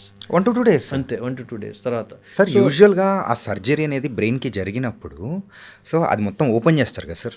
ఏ పార్ట్ అయితే అది ఓపెన్ చేస్తాం. మీకు అదే కొత్తగా చెప్తాను ఏంటంటే దానికి ఇమేజ్ గైడెడ్ సర్జరీ అంటే. మనకి ఇమేజ్ గైడెడ్ అంటే మనకి జొమాటో, స్విగ్గీలో ఎలాగైతే మనం జీపీఎస్లో మనం ఎక్కడ ఉన్నామో ఇన్ ప్లానెట్ ఎర్త్లా చూపిస్తుంది కదా, త్రూ స్క్రీన్ మనం ఇక్కడ మాకు ఒక స్క్రీన్ లాగా వస్తుంది. దానికి ఇన్ఫ్రారెడ్ రేడియేషన్ ద్వారా మనం పేషెంట్కి ఉన్న సిటీ స్కాన్ అది ముందే కంప్యూటర్లో ఫీడ్ అవుతుంది. ఫీడ్ అవుతున్నప్పుడు మనము దానికి రిజిస్టర్డ్ అంటే దాన్ని ఈ నావిగేషన్కి సంబంధించిన రిజిస్టర్డ్ ఎక్విప్మెంట్ ఉంటుంది. అది చూపించినప్పుడు మనం ఇక్కడ పెడితే ఆ గడ్డ ఎక్కడుందో చూపించేస్తుంది మనకి, ఆ గడ్డ ఎక్కడుందని. సో నేను ఆపరేషన్ అప్పుడు లైవ్గా ఇక్కడ నుంచి ఇక్కడ దాకా గడ్డ ఉన్నది అని చెప్పి నేను మార్క్ చేయగలను. So that I will become a smaller incision. చిన్న ఇన్సిషన్ అంటే మీకు తక్కువ డ్యామేజ్ అవుతుంది, తక్కువ పెయిన్ ఉంటుంది, పేషెంట్ రికవరీ ఫాస్ట్ ఉంటుంది. పెద్దగా ట్యూమర్కి ఎక్కువ గడ్డ పెడితే ఎక్కువ స్కిన్ కట్ చేయాలి, ఎక్కువ బోన్ కట్ చేయాలి, ఎక్కువ బ్రెయిన్ ఎక్స్పోజ్ అవుతుంది. So the operation will become faster, safer, quicker because I'm very precise in what I'm trying to do. అలాగే డీప్ పార్ట్లో ఉన్నదనుకోండి, డీప్ పార్ట్ అంటే లోపల బయటకు ఉన్న కాకుండా లోపల ఉన్నదనుకోండి, మెదడు లోపల ఒక 4 సెంటీమీటర్లు 5 సెంటీమీటర్, అలాంటప్పుడు మన డైజెక్షన్, ట్రజెక్టరీ అన్ని కరెక్ట్గా చూపిస్తుంది అనమాట. Apart from image it's a live kind of a feedback. ఇప్పుడు మనం చాలాసార్లు మనం దారి తెలిసిన దారి అయితే వచ్చేస్తాం, అంటే యాజ్ అ సర్జన్ నేను I'm operating for last 30 years now, so I know, but it is an additional kind of an information. It gives my job much smoother, easier and more precise. Right. And sir ఈ brain tumours విషయంలో హైగా ఉన్నప్పుడు so ఎప్పుడు మన సర్జరీస్కి వెళ్తూ ఉంటాము, high ఉన్నప్పుడు అంటే ఆ టైంలలో ఎట్లా తెలుస్తుంది మనం? బ్రెయిన్ ట్యూమర్ అన్నదానికి ప్రతిదానికి నేను చెప్పినట్టు the minimum what we require is a biopsy. Biopsy లేకుండా ట్యూమర్కి ఇంకో వేరే మార్గం ఏమీ లేదు. కొన్ని రేర్ ట్యూమర్స్లో కొన్నిసార్లు పైనల్ ట్యూమర్స్ అంటారు. పైనల్ ట్యూమర్స్ అంటే బ్యాక్ సైడ్ ఉంటాయి ఇక్కడ. అలాంటి ట్యూమర్స్లో కొన్నిసార్లు మన సిఎస్ఎఫ్ అనాలిసిస్ ద్వారా వాళ్ళకి కొన్ని మార్కర్స్ అంటారు, ట్యూమర్ మార్కర్స్ కానీ ప్రొడ్యూస్ అయితే వాళ్ళకి డైరెక్ట్గా కూడా కొన్నిసార్లు మన ఆపరేషన్ బయాప్సీ చేయకుండా రేడియేషన్ ఇస్తుంది, జెర్మినోమాస్ అని అలా అంటారు కొన్నిసార్లు. అలాగే పిట్యూటరీ గ్లాండ్ ట్యూమర్స్ అంటారు. అంటే పిట్యూటరీ గ్లాండ్ అంటే మనము బాడీలో ఉన్న హార్మోన్స్ అన్నిటిని కంట్రోల్ చేసేది పిట్యూటరీ గ్లాండ్. ఓకే. సో మనం మొత్తం మీకు ఎడ్రినలిన్ గ్లాండ్ కానీ థైరాయిడ్ గ్లాండ్ కానీ మన బాడీలో మన సెక్స్ హార్మోన్స్ అన్నీ కానీ, అంటే మనకి పిల్లలు పుట్టాలన్నా, రెగ్యులర్గా మెన్సెస్ కావాలన్నా, మనకు normal sex, everything is controlled by pituitary gland. Pituitary గ్లాండ్కి కంటిన్యూషన్ ఈజ్ హైపోథాలమస్. అది బ్రెయిన్లో ఉన్న మెయిన్ పార్ట్స్ అనమాట. అవన్నీ ఆ హైపోథాలమస్ అనేది పిట్యూటరీ గ్లాండ్ని కంట్రోల్ చేస్తుంది. ఓకే. సో ఆ టైప్ ట్యూమర్స్ కొన్నిసార్లు ఉన్నప్పుడు అవి హార్మోన్స్ ప్రొడ్యూస్ చేస్తాయి. ఓకే. అవి చిన్నగా ఉంటుంది కానీ బాడీలో చేంజెస్ విపరీతంగా వస్తాయి. ఎందుకంటే అది గ్లాండ్లో కాబట్టి అంత ఇంపార్టెంట్. అది గ్లాండ్లో కాబట్టి అది ఇంపార్టెంట్. ఓకే. అలాంటి వాళ్ళు ఉన్నప్పుడు దానికి ప్రొలాక్టినోమా అనే గడ్డ ఉంటుంది. పెద్దగా గడ్డ ఉంటుంది. ఇదివరకు కూడా నేను చదువుకునే టైంలో 30 years బ్యాక్ కూడా వాటికి ఆపరేషన్స్ చేసేవాళ్ళం. ఇప్పుడు దానికి చాలా మంచి మందులు వచ్చినాయి. సో ఒకసారి మీరు ఆ గడ్డ అన్నది పిట్యూటరీ గ్లాండ్లో ఉన్నదని ఎంఆర్ఐలో గ్రహించినట్టయితే దానికి కూడా దానికి అడ్వాన్స్డ్ టెక్నాలజీస్ ఉంటాయి. అది దానివల్ల మనం చిన్న గడ్డ మైక్రోడినోమా అంటే less than 1 centimeter ఉన్నా సరే మనం దాన్ని 1 centimeter ఉన్నా దాన్ని వ్యాధి నిర్ధారణ చేయొచ్చు. ఓకే. ఒకసారి చేశాక మీకు ప్రొలాక్టిన్ అన్నది కానీ పెరిగినట్టు కానీ ఉన్నట్టయితే మనం ఆపరేషన్ చేయకుండా దానికి కీమోథెరపీ మందులు ఉంటాయి, ఆ మందులతో సెట్ చేసేసేయచ్చు. Through radiation or chemotherapy. Only drug అది హార్మోనల్ పిల్స్. అది hormonal pill, that is not chemotherapy. అలా చేయొచ్చు. సో చాలా సార్లు బయాప్సీ లేకుండా ముందుకు వెళ్ళలేముండే. Okay. So the way forward నేను చెప్పినట్టు కొన్నిసారి చిన్న పిల్లవాడు గడ్డ మన పైనల్ గ్లాండ్లో ట్యూమర్ ఉంది, లేకపోతే పలానా ఉంది, ఎంఆర్ఐ ప్రకారం ఈ పలానా గడ్డ ఇది రేడియేషన్కి ఎఫెక్ట్ అవుతుంది, కరెక్ట్గా ఇచ్చేయచ్చు. ఓకే. సో లేకపోతే ఫర్ ఎగ్జాంపుల్ మీకు క్యాన్సర్ అనేది బయట ఎక్కడనో తెలిసింది, మీకు బయట ఎక్కడో క్యాన్సర్ ఉందని తెలిసింది, లంగ్ క్యాన్సర్ ఉంది, అది లోపలికి వచ్చింది, చిన్నగా గడ్డ ఉంది. అప్పుడు దీనికి సంబంధించిన నోన్ క్యాన్సర్ కాబట్టి అది మోస్ట్ లైక్లీ ఇక్కడ గడ్డ ఉన్నది, ఆ గడ్డ కూడా ఎంఆర్ఐ ద్వారా ఉన్నట్టయితే మనం దాన్ని బట్టి మనం ఆపరేషన్ లేకుండా ప్రయత్నించవచ్చు. అదర్వైజ్ మీకు బయాప్సీ లేకుండా మనం అసలు ఏమీ చేయలేం. బయాప్సీ చేశాక మనకి వ్యాధి నిర్ధారణ తెలుస్తుంది, దాని గ్రోత్ పొటెన్షియల్ తెలుస్తుంది, దాంతోపాటు రెస్పాన్స్ టు ట్రీట్మెంట్ తెలుస్తుంది. కాబట్టి మనం చేశాక మనం ఒకవేళ ఆపరేషన్ చేయడానికి మంచిగా రిస్క్ అనిపించట్లేదు, 70 years వచ్చినాయి, 8 years వచ్చినాయి. నేను ఇంకోటి చెప్పింది కదా, పెద్ద వయసు వచ్చే వాళ్ళలో క్యాన్సర్స్ ఎక్కువ ఉంటాయండి. ఒకసారి 60 years దాటినాక మీకు బ్రెయిన్ ట్యూమర్ వచ్చింది అనుకోండి, it is almost always a cancer. Okay. Mid ఏజ్లో క్యాన్సర్ కాకపోవచ్చు, బెనైన్ ట్యూమర్స్ కూడా చాలా ఎక్కువ వస్తాయి. Young people less than 5 years 10 years అది వచ్చిందంటే most likely cancer. Okay. Very young very old are usually cancers. Okay. Mid ఏజ్లో ఏదైనా కావచ్చు. ఒకసారి మీకు పెద్ద వయసు ఉన్న వాళ్ళకి వేరే కోమార్బిడ్స్ ఉంటాయి, అంటే షుగర్ ఉంటుంది, బీపీ ఉంటుంది, అలాంటి వేరే రకరకాలు ఉన్నప్పుడు మనకి ఆపరేషన్ అనేది లేకుండా చేయాలనుకున్నప్పుడు చిన్నగా హోల్ పెట్టి బయాప్సీ తీసేస్తాం. ఓకే. సో దాన్ని బట్టి వ్యాధి నిర్ధారణ వస్తుంది, దాన్ని బట్టి మనం ఏం చేయాలన్నది మనం అప్పుడు ఆపరేషన్ అనేది లేకుండా నేను చెప్పినట్టు కీమోథెరపీ, రేడియేషన్, ఏదో అడ్వాన్స్డ్ ట్రీట్మెంట్స్ ఉన్నాయి. నార్మల్గా రేడియేషన్ అంటే స్ట్రక్చర్డ్గా 4 to 6 weeks ఇవ్వాలి మీకు. కొన్నిసార్లు పేషెంట్ కండిషన్ బట్టి బెనిఫిట్ ప్రకారం దాన్ని అవసరం బట్టి కొద్దిగా తగ్గించే అవకాశాలు కూడా ఉంటాయి అన్నమాట. ఓకే సార్, ఈ ఆపరేషన్స్ అనేది కూడా బ్రెయిన్కి సంబంధించిన ఇట్స్ అ మేజర్ థింగ్. ఏంటంటే ఎవ్రీ ఇంచ్ కూడా ఇంచ్ కాదండి, it is precision is almost ఇంకా లెస్ దెన్. అంటే అంటే మేము మెడికల్ కాదు కాబట్టి మాకు ఇంచ్ అనేది కూడా కొంచెం అనిపిస్తుంది, బిగ్ నెంబర్. ఇంచ్ అనేది బిగ్ నెంబర్. ఓకే. సో చిన్న మైన్యూట్ అనేది కూడా very very important in brain. మరి అంత మేజర్ సర్జరీ అనేది జరిగిన తర్వాత యూజువల్గా పర్సన్ అనేవాళ్ళు నార్మల్గానే వాళ్ళ లైఫ్ని లీడ్ చేయొచ్చు అంటారా, లేకపోతే ఏదైనా కాంప్లికేషన్స్ కానీ ఎనీ సైడ్ ఎఫెక్ట్స్ కానీ వచ్చే అవకాశాలు ఏమైనా ఉంటాయా? సో నార్మల్గా బ్రెయిన్ సర్జరీ అనేది మేబీ లాస్ట్ 2-3 decades బ్యాక్ ఇప్పటికి చూసుకున్నట్టయితే it is relatively very very safe అండి. మీరు బెనైన్ ట్యూమర్స్ సర్ఫేస్లో ఉన్నవి, మరి బ్రెయిన్లో మరీ డీప్గా లేని వాటిలోని the success rate is as good as 90% plus. 90% plus అంటే మీరు ముందు ఏదైతే పనులు చేసుకుంటున్నారో ఇంచుమించు ఆ పనులన్నీ కూడా చేసుకోవచ్చు. Okay. But only thing what you require ఏంటంటే బ్రెయిన్ ట్యూమర్స్లో కానీ దేంట్లో ఏంటంటే you have to adhere to the system protocol. It's like as I told, మీరు ఇందాక అన్నారు కదా ప్రిసిషన్. సో మీరు మీ లైఫ్ స్టైల్ కానీ ఏదైనా సరే కొద్దిగా స్ట్రక్చర్డ్గా ఉండాలి, రెగ్యులర్గా ఫాలో అప్ అవుతుండాలి. మీకైనా కాంప్లికేషన్ ఏదైనా వచ్చినా రికరెన్స్ వచ్చినా వెంటనే పికప్ చేయడానికి ఉంటుంది. సార్ పికప్ చేసుకుని ఒకవేళ ట్యూమర్ కానీ రెసిడ్యూ కానీ ఉందనుకోండి, మనం 3 months దాకా 6 months పికప్ చేసినప్పుడు బెనైన్ ట్యూమర్ అదేనా ఉంటే దాన్ని కరెంట్ పెట్టేసి కాల్ చేస్తే it will be you can just forget about it for rest of your life. కానీ ఏంటంటే కొన్నిసార్లు ఏంటంటే బ్రెయిన్లో ఉన్న కణాలు కానీ ఎక్కువ కానీ కరెంట్ ఎక్కువ కానీ ప్రొడ్యూస్ చేస్తే, ఎస్పెషలీ ఆ గెడ్డ వలన బ్రెయిన్ ఎక్కువ వాపులో వస్తుంది. దానివల్ల ఫైర్ అయితే ఎలక్ట్రికల్ యాక్టివిటీ వల్ల ఫిట్స్ అనేవి వస్తాయి. అది చాలా సాధారణంగా వచ్చేది. ఓకే. తలనొప్పి అన్నది చాలా మందికి వస్తుంది. అంటే ఆల్మోస్ట్ 90% ఆఫ్ ది పీపుల్కి తలనొప్పి వస్తుంది. 50% ఆఫ్ ది పీపుల్కి బ్రెయిన్ ట్యూమర్ ఉన్న వాళ్ళకి ఫిట్స్ కూడా వస్తాయి. ఓకే, అది ఒకసారి రావచ్చు, ఒకసారి ఒక చేయి కొట్టుకోవచ్చు. పూర్తిగా అది ఫిట్స్ అని కూడా చాలా మందికి తెలియదు. ఒక చేయి కొట్టుకుంటూ ఉంటుంది అనమాట. పేషెంట్ కాన్షియస్గా ఉంటాడు, సోహలో ఉన్నాడు కదా ఫిట్ కాదనుకోండి. కొన్నిసార్లు ఓన్లీ తిమ్మిరి కింద వస్తుంది, కాళ్ళు చేతులు అలా. సో రకరకాలు ఉంటాయి. సో ఎప్పుడైతే మనకి ఇది వచ్చిందో ఆ బ్రెయిన్లో ఆ కరెంట్ అది కూల్ డౌన్ చేయడానికి, కంట్రోల్ చేయడానికి మెడికేషన్ వాడుతుంది, ఫిట్స్ మెడికేషన్ అంట. ఆ ఫిట్స్ మెడికేషన్ అనేది యూజువల్గా 3 years అయితే వాడాల్సి వస్తుంది. ఓకే. సో ఒకసారి సర్జరీ కంప్లీట్ సర్జరీ అయితేనే కానీ, ఎందుకంటే రిస్క్ అనేది లేకుండా ఉండడానికి. ఎందుకంటే ఒకసారి మీరు వర్క్కి వెళ్ళారు, సడన్ గా ఒకసారి ఫిట్ వస్తే మీ క్వాలిటీ ఆఫ్ లైఫ్ పడిపోతుంది, మీ ధైర్యం పడిపోతుంది, ప్రొడక్టివిటీ పడిపోతుంది. ఎవరో పక్కన ఉండాలంటారు. సో చాలా రిస్ట్రిక్షన్స్. నార్మల్గా నేను చెప్పినట్టు పేషెంట్కి ఇవాళ ఆపరేషన్ అయితే చాలామంది 2 to 3 daysలో ఇంటికి వెళ్ళిపోవచ్చు. ఓకే. అది కానీ ఎస్పెషల్లీ బ్రెయిన్ సర్ఫేస్లో ఉన్న వాళ్ళకి, యంగ్ పీపుల్కి, వాళ్ళకి మనం ఏం చేస్తామంటే ఫస్ట్ డే మాత్రం ఐసీయూలో పెడతాం. ఎందుకు పెడతామంటే ఇలాంటి వాపులు ఉండొచ్చు, నార్మల్గా మొత్తం కూడా ఎనస్థిషియా అనేది బ్రెయిన్ ఆపరేషన్ అంటే కూడా 4 to 5 hours 6 hours టైం పడుతుంది. ఇన్ఫెక్షన్ కూడా ఉండే అవకాశాలు కూడా. ఇన్ఫెక్షన్ అనేది 1% 2% అనేది. అది కూడా ఇన్ఫెక్షన్ అన్నది ఎవరికి ఎక్కువ రావచ్చు అంటే కొద్దిగా అన్కంట్రోల్ డయాబెటీస్ ఉన్న వాళ్ళకి, లో రెసిస్టెన్స్ స్టాటస్. ఎస్పెషల్లీ మీరు క్యాన్సర్ అనేది ఆల్రెడీ స్ప్రెడ్ అయిపోయి ఉన్న వాళ్ళు, సెకండరీ ట్యూమర్స్ ఉన్న వాళ్ళకి బాడీ రెసిస్టెన్స్ ఉండదు. క్యాన్సర్ అనేది రెసిస్టెన్స్ ఉండదు. రెసిస్టెన్స్ ఉన్న వాళ్ళకి క్యాన్సర్ ఎక్కువ వస్తుంది. సో ఆ ఉన్న వాళ్ళకి మీరు అన్నట్టు నార్మల్ పర్సన్ కంటే క్యాన్సర్ ఉన్న వాళ్ళకి కొద్దిగా రిస్క్ ఎక్కువ. 1% 2 to 3% ఉండొచ్చు వాళ్ళకి ఇన్ఫెక్షన్ వచ్చే అవకాశం. ఓకే. సో ఒకసారి స్కాన్ చూసుకున్నాక మనం స్కాన్లో పోస్ట్ ఆపరేటివ్ స్కాన్ ఫస్ట్ డేలో ఆపరేషన్ చేశాక స్కాన్ చూసుకుంటే మనకి వాపు ఎలా ఉంది, ట్యూమర్ ఎంతవరకు తీసాము, ఎలాంటి ప్రాబ్లమ్స్ ఉన్నాయో ఒక అవగాహన వస్తుంది. దాన్ని బట్టి మనం పేషెంట్కి ఎలాంటి ఆహారం ఇవ్వచ్చు, ఎంత ఇవ్వచ్చు, ఎలాంటి పనులు చేయొచ్చు.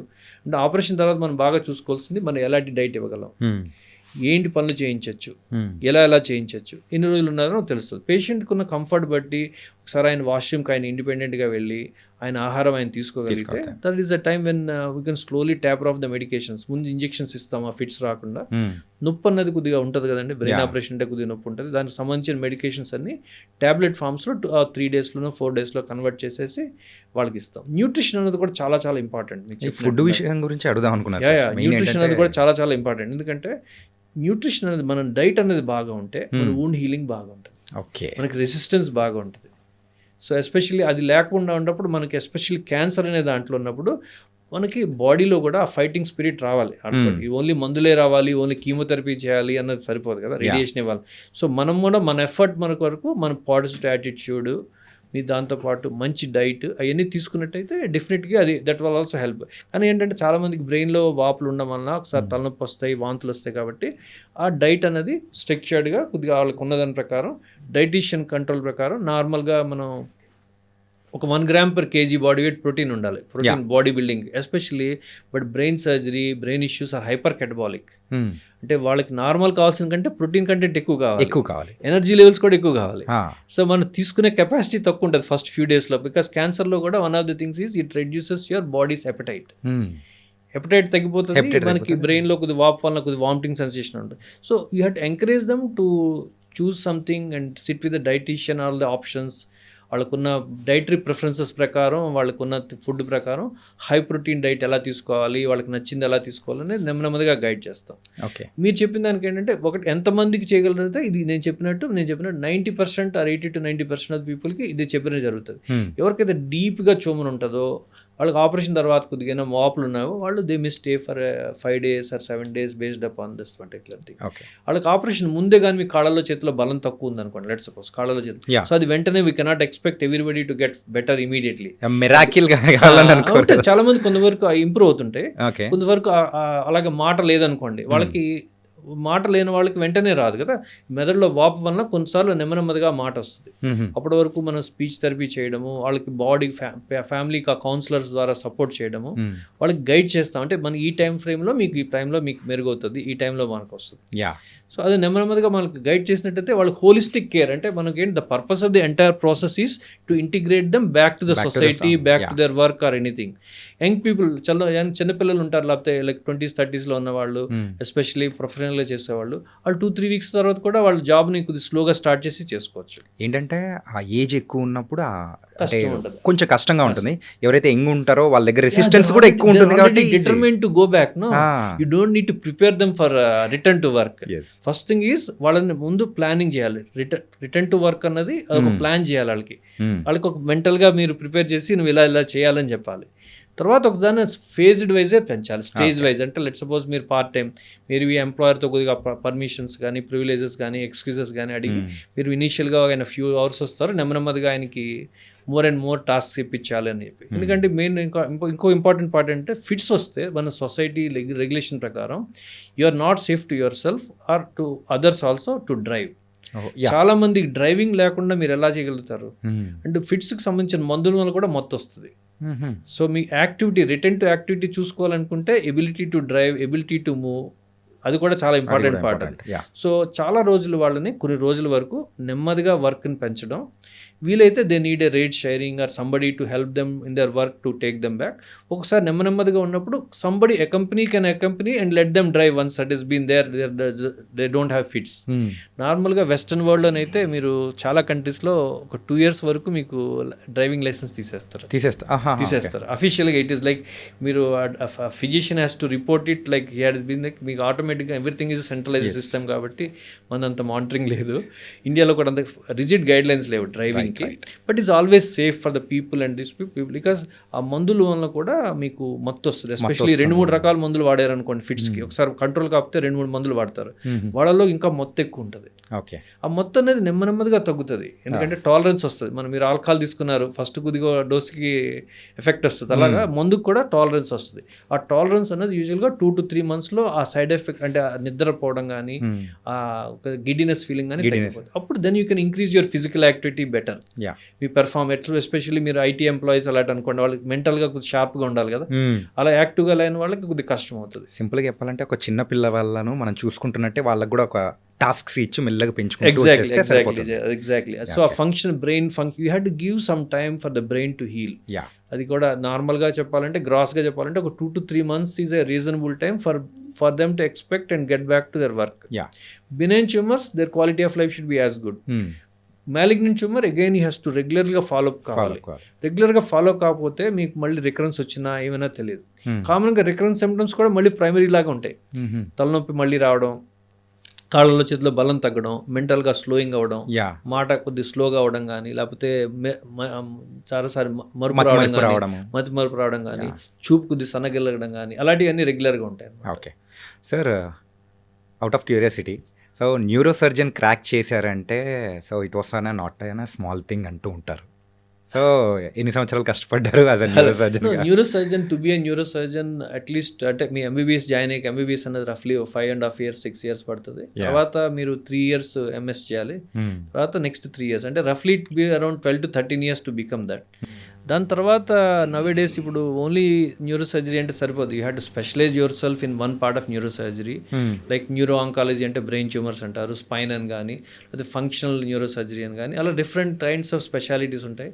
So it's always nowadays most people specialise in one part of it over a period of time. So మీరు హార్ట్ లాగే like you know it to have a recognition in the society at least మీకు 10-20 years తర్వాత కానీ recognition రాదు, ఎందుకంటే nobody will submit their brain or their loved ones brain immediately, because you want to be safe కదా. You're always tried tested over a period of time by the society. అన్నిసార్లు చూసాక మీ results అన్ని everybody follows, not only you, అంటే hospital follows you, your colleagues follows you. So ఇమీడియట్గా మీరు brain tumour అన్నా లేకపోతే మేజర్ కేస్ అంటే వెంటనే ఇచ్చారు. సో ఇట్స్ లైక్ మన బాడీలో మనం అది చూస్తాం కదా, ఈ బ్రాండ్ వర్క్ చేస్తుందా, పలానా వర్క్ చేస్తుందని. మనం చిన్న ఒక ఎక్విప్మెంట్, మనం ఒక టీవీ కొనుక్కోవాలన్నప్పుడే మనం ఆలోచిస్తాము. When it is concerned with destiny about our life, డెఫినెట్గా మీరు చెప్పినట్టు so people always do it. They do it again and again to so that you are in the right place, right. From past 30+ years నుంచి కూడా అంటే మీరు చేసిన తర్వాత so you became an neurosurgeon and also you're going. So మీ లైఫ్లో ఎప్పుడైనా కానీ one of the complicated case ఏదైనా అనిపించింది, ఏదైనా టెస్టిమోనీ ఉందా? బ్రెయిన్లో అంటే బ్రెయిన్లో ట్యూమర్స్లో చెప్పాలంటే సిపి యాంగిల్ ట్యూమర్స్ అంటారండి, అలాగే బ్రెయిన్ స్టెమ్ సంబంధించిన ట్యూమర్స్ అంటారు. Brain stem is a final integration of all the nerves in the brain. ఆ brain stem will become into the spinal cord. మీరు ఇందాక చెప్పారు ఏంటంటే అది డైరెక్ట్ స్పైన్ లో కూడా వెళ్ళిపోతూ ఉంటుంది. అది they are the most complex of the brain ట్యూమర్స్లో. They very very complicated. ఏంటి లక్కీగా ఆయన చెప్పినట్టు ఇంట్రాపరేటివ్ న్యూరో మానిటరింగ్ అనే టెక్నాలజీ ఉన్నది. మీకు చెప్పినట్టు మ్యాపింగ్ లాగా, అంటే మనము ఆపరేషన్ చేసేటప్పుడు కూడా పలానా నరం ఉంటే ఆ నరం మీద ఉన్నా లేదా స్టిమ్యులేట్ చేయడం కానీ, ఫేషియల్ నరం ఉందనుకోండి చేయడం కానీ, అలాగా ప్రతి నరాన్ని మనం లోయర్ క్రేనియల్ నర్వ్స్ అంటే మింగేవి, దగ్గేవి అలా ఉంటాయి. ఒకసారి పోతే తొందరగా రావు. ఓకే.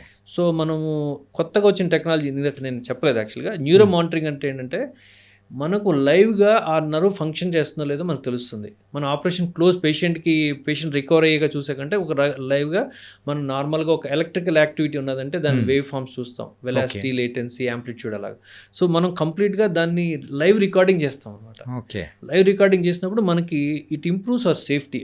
ఒకవేళ ఎలక్ట్రికల్ యాక్టివిటీ రావట్లేదంటే పాసిబుల్ లేదు, నరం కట్ అయినట్టు కానీ, లేకపోతే డ్యామేజ్ అయినట్టు కానీ, లేకపోతే మన అనెస్థీషియాలో మత్తులో కూడా చిన్న ప్రాబ్లమ్స్ ఉంటే ఫాల్స్ పాజిటివ్ అలారమ్స్ వస్తాయి. ఓకే. సో అది ఒకసారి అంటే అది అంటే ఒకసారి మన తర్వాత చూస్తే నార్మల్గా ఉంటుంది. It maybe related to something, but otherwise 95% పైనే మనకి ఇంట్రాపరేటివ్గా ఉన్న వాటిలో మనకి చాలా వరకు తెలుస్తుంది. సో అదర్ కాంప్లికేటెడ్ థింగ్స్ అంటే బ్రెయిన్లో ఎన్యూరిజమ్స్ అని ఉంటాయండి. రక్తనాళాలు ఉంటాయి, రక్తనాళాలు పగిలిపోతాయి. ఆ రక్తనాళాలు పగిలిపోతే అంటే మెదడులో రక్తనాళాలు ఉబ్బి పగిలిపోతాయి. చాలా delicate operations. They are the most complicated of one of the most complicated of the brain surgeries. Sir యూజువల్గా అలా పగిలిపోయి ఉంటే మళ్ళీ దాన్ని బ్యాక్ అంటే రివర్స్ చేయడానికి కానీ నార్మల్ సిచ్యువేషన్లోకి తీసుకురావడానికి చాలా డెలికేట్గా దాన్ని నార్మల్ సిచ్యువేషన్లో తెలియవండి. కంజెంటల్ అబ్నార్మాలిటీ మనం అది కామన్గా ఏజ్ రిలేటెడ్గా వస్తుంది. సో అంటే మనం కాన్స్టెంట్గా మన రక్తం కంటిన్యూస్గా ఫ్లో అవుతుంటుంది. వయసుతో పాటు ఎథెరోస్క్లెరోసిస్ అంటారు, అంటే వెజల్ వాల్ కూడా డ్యామేజ్ అవుతుంది. మోకాలు ఎలాగైతే అరుగుతాయో ఎథెరోస్క్లెరోసిస్ వెజల్ వాల్ కూడా వీక్నింగ్ వస్తుంది. కాన్స్టెంట్గా ఒక ఫ్లో వస్తున్నప్పుడు లెట్ సపోజ్ ఒక రక్తనాళం 2 కింద డివైడ్ అవుతుంది అనుకోండి, అక్కడ ఫ్లో వలన కొన్ని పార్ట్స్లోనే వీక్ అయ్యి అది ఉబ్బిపోతుంది. ఉబ్బిపోయిన దాన్ని మనం రివర్స్ చేయలేము. దాన్ని ఏం చేస్తామంటే క్లిప్ చేసి మళ్ళీ అది లీక్ కాకుండా పెడతాం.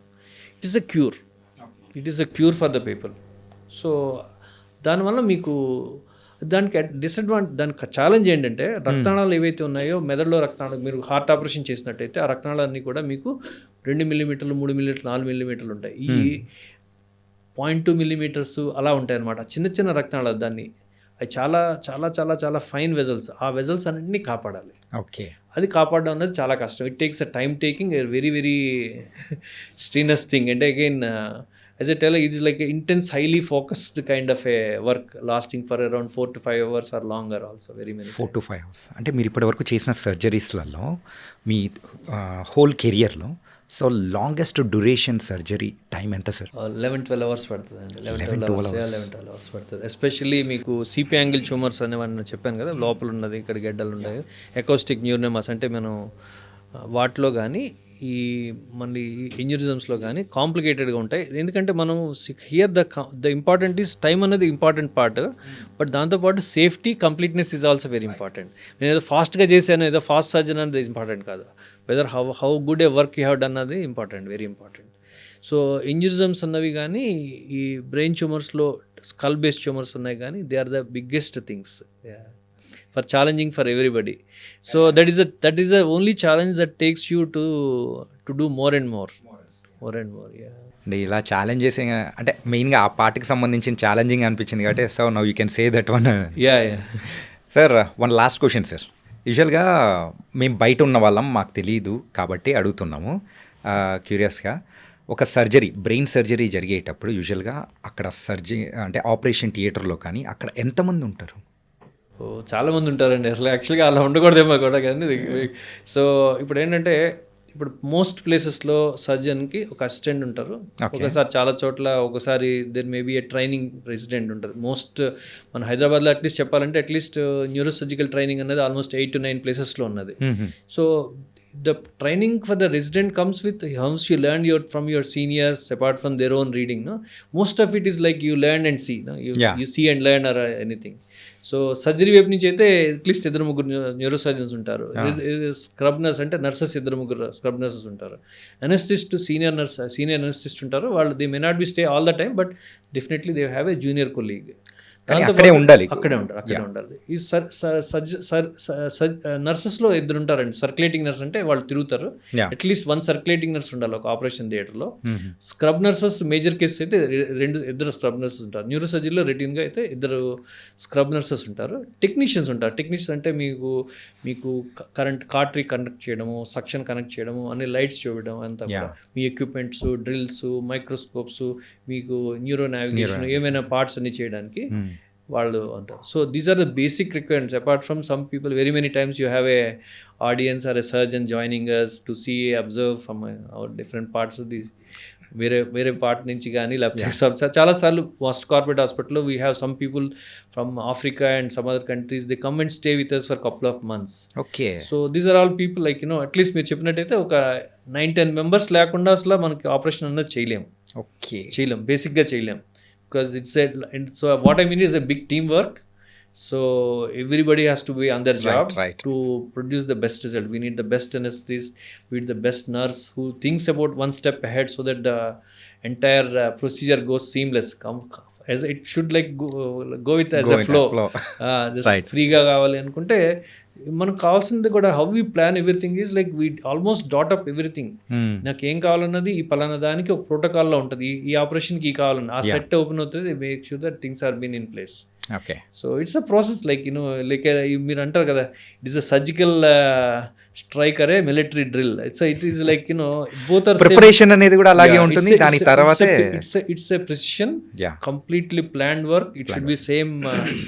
It has been done 1000 times చేసినా సరే our next step should be go to the same drill. Right. So that it is like no step can be overlooked or యూజువల్గా అన్ని సర్జరీస్లో కల్లా the brain surgery is the one of the crucial, చాలా tough అని అంటూ ఉంటాము.